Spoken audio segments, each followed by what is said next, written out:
नमस्कार, सगळ्यांचं माझ्या चॅनलमध्ये स्वागत आहे। तर आज आपण कोकणातील अतिशय लोकप्रिय आणि एक पारंपरिक पदार्थ बनवणार आहोत। पहिल्यांदा प्रत्येकाच्या घरामध्ये हा पदार्थ बनवला जात असायचा, अगदी परफेक्ट मापासहित आणि परफेक्ट असा हा पदार्थ बनायचा। आता काय होतं, शक्यतो हा पदार्थ कोणाला तेवढा परफेक्ट बनवायला येत नाही। म्हणजे जे जुने लोक आहेत त्यांना माहिती आहे, किंवा काही जे जुन्या लोकांकडून आमच्या आई काकू वगैरे असे जे लोक आहेत त्यांनी शिकून घेतलेला आहे तो पदार्थ, त्यांना माहिती आहे। कोकणात अजून तरी असं आहे की आपल्याला जर एखादा पदार्थ येत नसेल तर आपण ज्याला पदार्थ तो येतो त्याला आपण बोलवतो की आम्हाला दाखवा किंवा आम्हाला थोडंसं बनवायला मदत करा।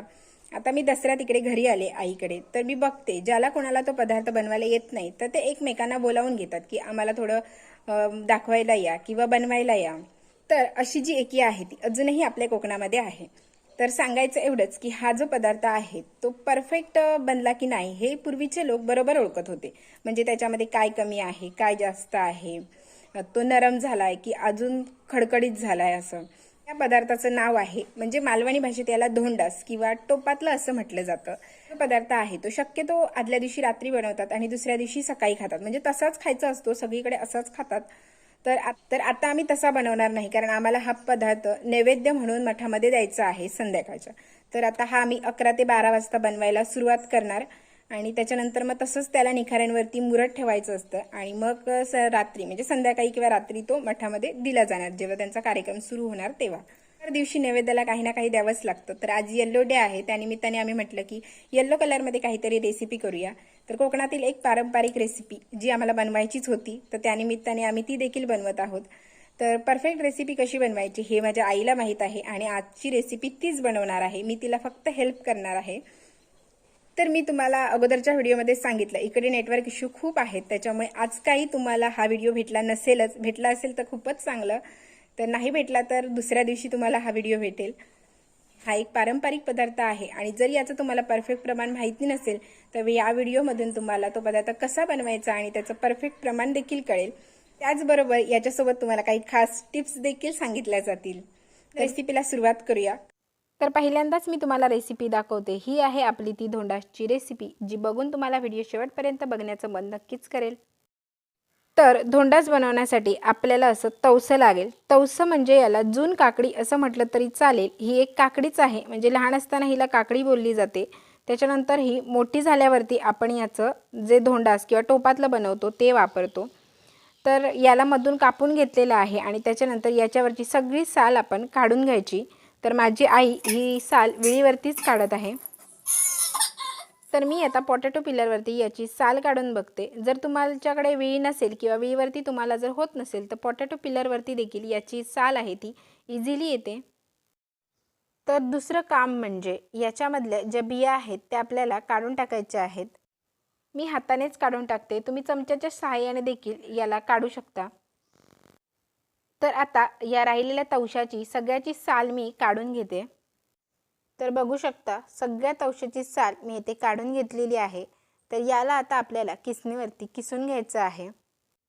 तर आता काही जर म्हणतील की याला आम्ही चाकूवरती बारीक कापून वगैरे घेतो, तर तसं नाही, आपल्याला हे किसणीवरतीच किसावं लागेल। तर बघू शकता सगळं तवसा आहे ते मी किसणीवरती किसून घेतलेलं आहे आणि याला असं हे पाणी सुटलेलं आहे, पण ते पाणी आपण गाळून टाकायचं नाही, तर ते पाणी आपल्याला लागणार आहे। तर हा जो पदार्थ आहे तो आम्ही चुलीवरती बनवणार आहे। तुम्ही गॅसवरती देखील बनवू शकता। तर चुलीवरती मोठा टोप ठेवलेला आहे, कारण हे भरपूर प्रमाणात होणार आहे।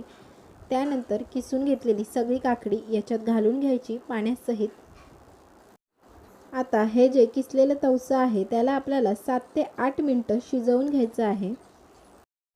तर 7 ते 8 मिनिटानंतर याला अशी उकळी आली की आपण हे उतरून खाली ठेवायचं आणि त्यानंतर आपण आता रवा भाजायला घेऊया। रवा भाजण्यासाठी येथे मोठंच पातेलं वापरायचं, जेणेकरून आपल्याला रवा ढवळायला बरं पडेल। तर आता बघू शकता रव्याचा कलर असा आहे। तर आपल्याला हा लालसर होईपर्यंत भाजायचा आहे। याच्यात मी तेल किंवा तूप काही वापरणार नाही। बघू शकता आता याचा कलर चेंज झालेला आहे। एवढा रवा भाजला की यात आपण मग किसून घेतलेली जी काकडी शिजवून घेतली होती ती आपण घालायची। त्यानंतर किसून घेतलेली काकडी आहे तिला व्यवस्थित मिक्स करून घ्यायचं आणि लक्षात ठेवायचं की याच्या खाली आग आपल्याला अजिबात नको। तर आता ही व्यवस्थित मिक्स झालेली आहे। याच्यात आता अगदी थोडंसं गरम पाणी घालायचं, थोडंसं म्हणजे 1 ग्लास पाण्याचा इथे वापर केलेला आहे। जास्त पाणी आपल्याला इथे वापरायचं नाही। जर जास्त पाणी आपण वापरलं तर आपलं धोंडाच आहे ते गिजगिजीत होईल। तर ही सगळी प्रोसेस करत असताना आपल्याला आग मात्र कमीच पाहिजे। आता आपण याच्यावरती झाकण ठेवायचं। तर 7 ते 8 मिनिटासाठी आपण हे झाकण असंच ठेवून द्यायचं, आग मात्र कमीच ठेवायची। तर 7 ते 8 मिनिटानंतर आपण हे ओपन करून बघूया। तर 7 ते 8 मिनिटानंतर आपण याच्यामध्ये शेंगदाणे घालून घ्यायचे, जे शेंगदाणे आम्ही आदल्या दिवशी रात्री भिजत घातले होते। शेंगदाणे घातल्यानंतर शेंगदाणे व्यवस्थित मिक्स करून घ्यायचे। तर हे गरम गरम असल्यामुळे याच्यातून वाफ येत आहे। त्यानंतर आपण याच्यात काजूचे गर घालून घ्यायचे आहे। हे काजूचे गर आदल्या दिवशी रात्री भिजत घातले होते, कारण हे ओले नाही आहेत। तर आम्ही काजूच्या सीझनमध्ये हे सुकवून ठेवलेले आहेत। तर भिजवल्यानंतर आम्ही या काजूंना बारीक कापून घेतलं होतं। तुम्हाला जर बारीक कापून घ्यायचं नसेल, मोठं ठेवायचं असेल तरी चालू शकतं, पण याच्यात बारीकच खूप चांगले वाटतात, त्याच्यामुळे शक्यतो बारीकच घाला। आता परत याच्यावरती आपण झाकण ठेवायचं आणि झाकणावरती पाणी ओतून आपण असंच याला परत 7 ते 8 मिनिटांसाठी ठेवून द्यायचं। तर आता याच्या खाली तुम्ही आग बघू शकता, आग नाहीच आहे, निखाऱ्यांवरती फक्त हे ठेवलेलं आहे। तर 7 ते 8 मिनिटानंतर आपण परत याचं झाकण काढून घेऊया। 5 ते 6 मिनिटांनी आपल्याला हे झाकण ओपन करतच राहावं लागणार आहे। आता याच्यात आपण हळद घालायची आहे। हळद खरं तर पहिल्यांदाच घातली जाते, पण विसरल्यामुळे ती आता घालत आहोत। म्हणजे ज्यावेळी आपण तवसं घालतो त्यावेळीच याच्यात हळद घालायची असते। आणि थोडंसं याच्यात आपण मीठ घालायचं आहे। हा गोड पदार्थ आहे तरी देखील आपल्याला थोडंसं याच्यात चवीसाठी मीठ हे घालावंच लागणार।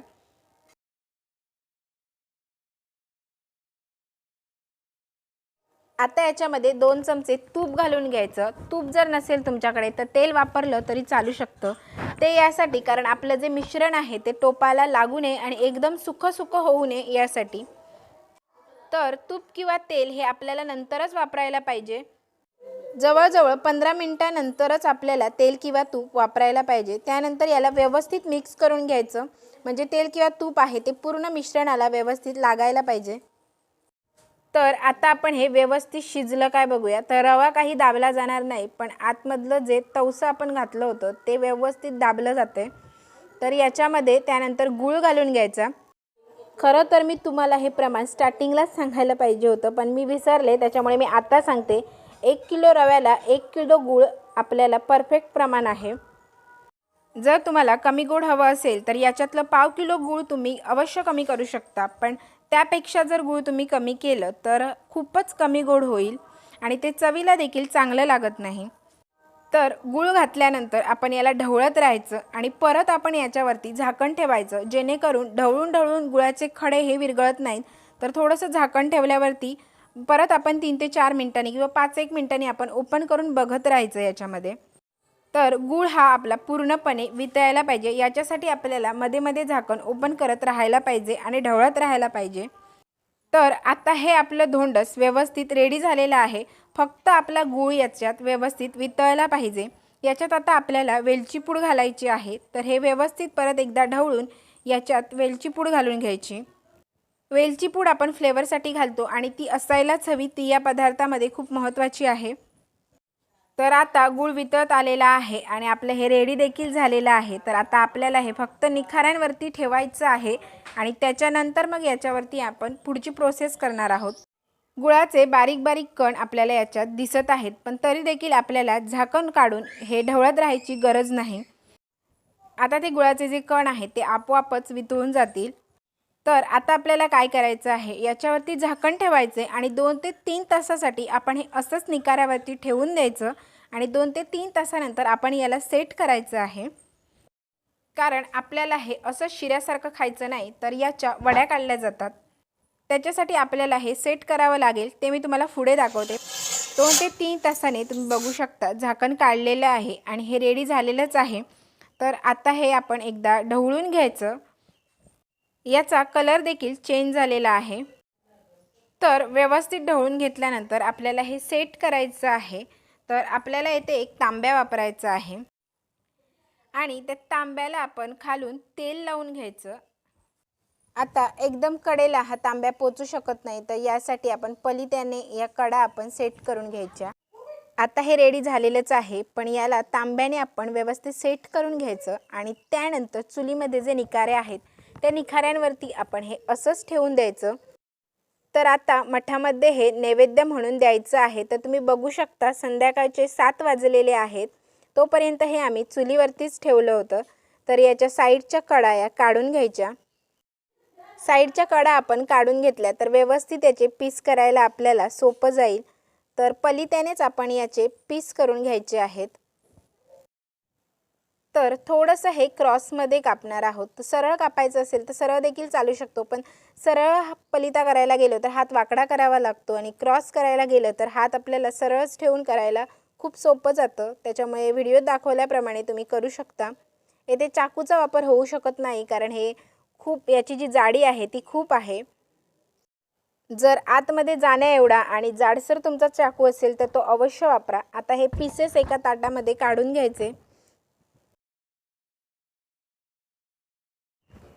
तर बघू शकता किती मस्त आणि छान असं हे धोंडस दिसत आहे आणि अगदी परफेक्ट झालेला आहे। तर चुलीवर ठेवल्यापासून हे धोंडस बनायला जवळजवळ 25 ते 27 मिनिट लागलेली आहेत आणि 25 ते 27 मिनिटांनंतर एवढा छान पदार्थ रेडी झालेला आहे। आता ज्यावेळी याला कापतोय त्याच वेळी याला खूप मस्त असा वास येतोय।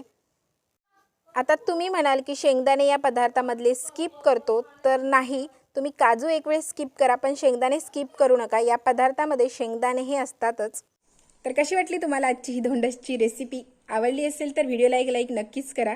चॅनलवर जर नवीन आला असाल तर सबस्क्राईब करा। पुन्हा भेटूया अशाच मस्त मस्त व्हिडिओंमध्ये। तोपर्यंत धन्यवाद।